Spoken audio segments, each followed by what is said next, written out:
Lundi, élus, représentants patriotiques et forces vives de la ville s'étaient réunis au pied du monument aux morts pour célébrer l'armistice du 11 novembre 1918, mais aussi pour rendre hommage à l'ensemble des soldats décédés en opération.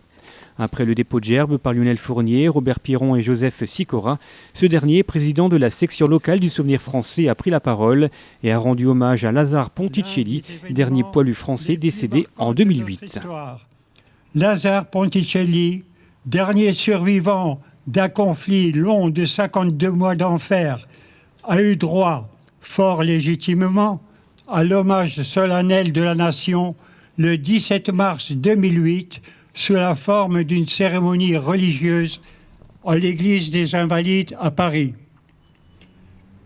Avec ses compagnons de misère, il a connu la boue fétide des tranchées, le froid, la vermine, les reins, l'odeur des cadavres pourrissants, la faim, la peur face à la fureur des combats.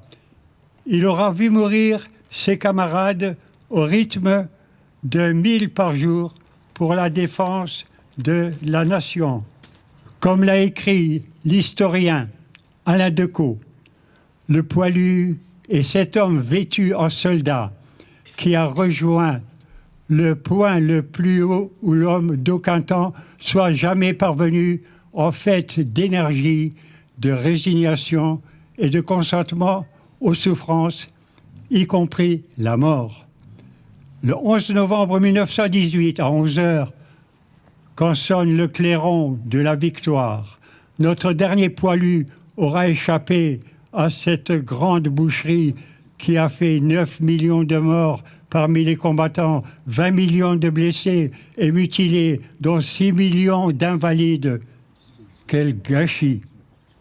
Avec ses amis rescapés, il a pu lancer ce défi aux générations futures que l'on voit gravées sur certains monuments aux morts. Ici, nous étions prêts à mourir. Nous l'avons fait, sachez-le. C'est pourquoi nous pouvons affirmer haut et fort que l'armistice de 1918, c'est la victoire du poilu.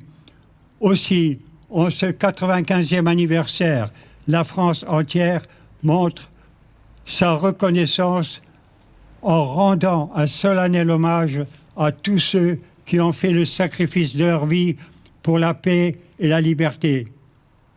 Il était temps de faire du 11 novembre la journée nationale du souvenir des morts de tous les conflits, que cette journée perdure et que le 11 novembre de chaque année demeure un jour d'hommage et de recueillement pour tous ceux de toutes les guerres qui sont morts pour la France.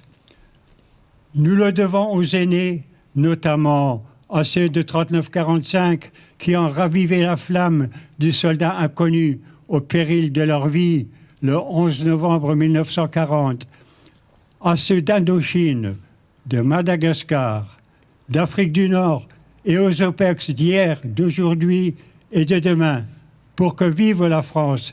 Tel est le sens du 11 novembre, jour national du souvenir des morts pour la France, pour qu'elle connaisse avec le concours de chacun d'entre nous, oui, avec le concours de chacun d'entre nous, des lendemains qui chantent et qui sentent bon la paix dans notre quotidien. Vive la France et en elle, vivent tous les artisans de paix au sein d'une Europe que nous souhaitons unie, apaisée et fidèle à ses valeurs. Lionel Fournier, maire de Romba, a ensuite lu le message de Kader Arif, ministre délégué auprès du ministre de la Défense, chargé des anciens combattants. Le 11 novembre 1918, à 11 heures, les clairons sonnaient le cessez-le-feu tout au long de la ligne de front, mettant fin à une guerre que les Français dénommèrent aussitôt la Grande Guerre.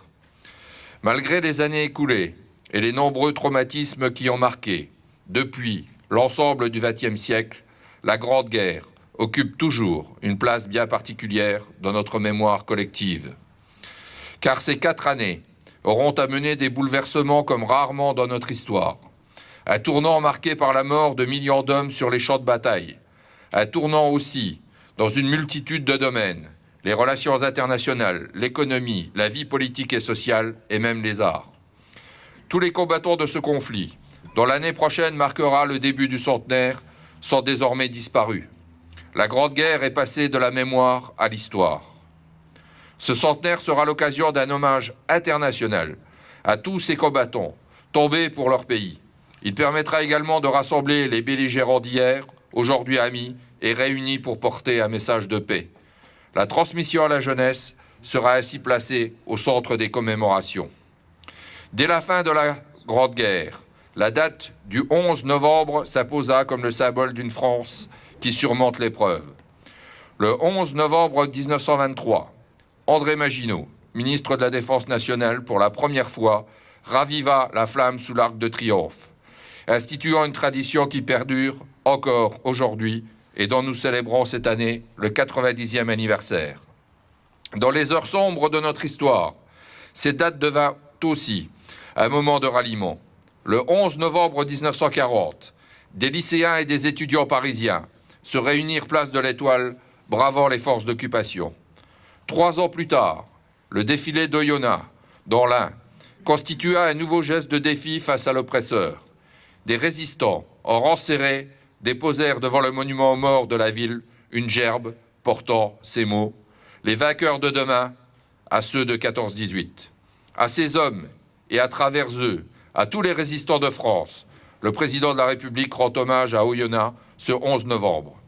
Aux hommes et aux femmes morts pour la France, à tous les compagnons d'armes, à celles et ceux qui continuent de porter leur mémoire, la France exprime sa reconnaissance et sa solidarité. C'est l'harmonie municipale La Concordia qui a clôturé cette cérémonie du souvenir.